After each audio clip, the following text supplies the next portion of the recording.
ভাইরা আমার, আল্লাহর কসম করে বলি, একটা সময় আসবে মন খুলে নামাজ পড়তে চাইবেন। বিশ্বাস করেন ভাই, লিখে রাখেন ডায়েরিতে।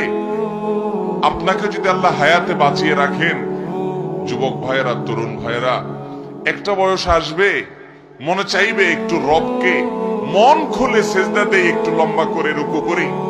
পারবেন না, অসুস্থ হয়ে যাবেন, রোগবালায় ধরে ফেলবে। বাবারে, সে সময় আসবে না?